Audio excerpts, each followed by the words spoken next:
Vicino alla porta di sicurezza delimitata da una ringhiera si trova, dammi ragione se avessi sbagliato, testimonia. Si trova circa 2 metri sotto il piano una specie di terrazza da cui si accede a una rampa, con una rampa in discesa dove è posto il magazzino della cucina. Sì.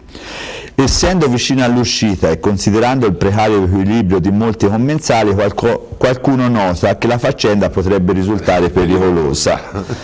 La serata comunque continua tra mille stravizi e discorsi completamente disconnessi.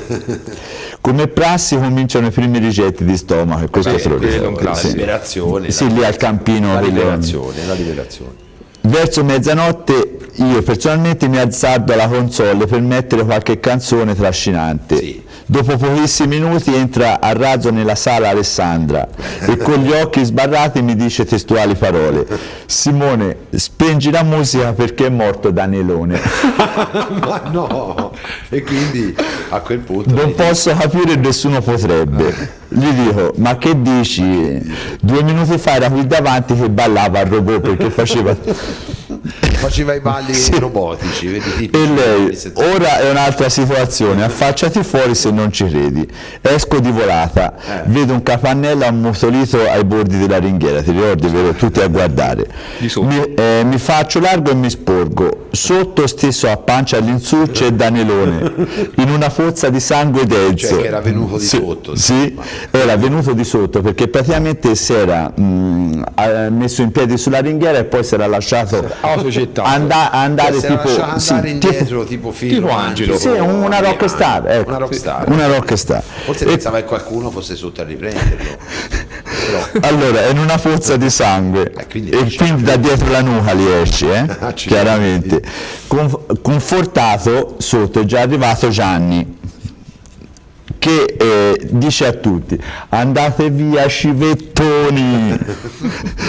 È vivo, appena mi scorge mi dice, me lo ricordo sempre: Simo, tranquillo, non è niente. Allora era cosciente. Sì, era coscientissimo.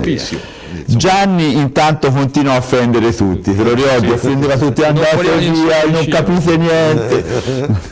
Vabbè. Poi, passato lo stupore di questa cosa, in una cinquantina tutti insieme telefonano ai soccorsi medici. I mezzi tardano un po' ad arrivare. Dopo parecchi minuti ne giungono contemporaneamente 2, uno da Siena e l'altro da Monteroni. Le sborne, nonostante la situazione, si fanno ancora sentire e ambedue i mezzi vengono aggrediti per la lentezza con cui sono arrivati e presi a schiaffi nella carrozzeria. Merde, tutti l'ambulanza.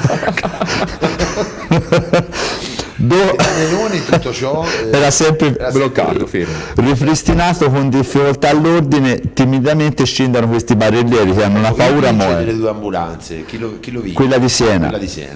Gianni offende anche barellieri. Certo. Per niente sereni, 2 uomini si mettono la barella sotto a Danielone per alzarlo e poi, come da prassi, fanno 1, 2 e 3 e lui: Siena!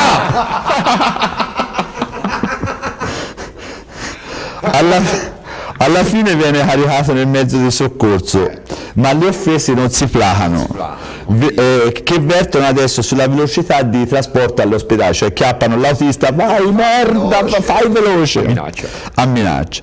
Allora, quando l'ambulanza parte, subito dietro sfilano un paio di macchine di tifosi in piena confusione, i quali vogliono assistere l'amico a tutti i costi.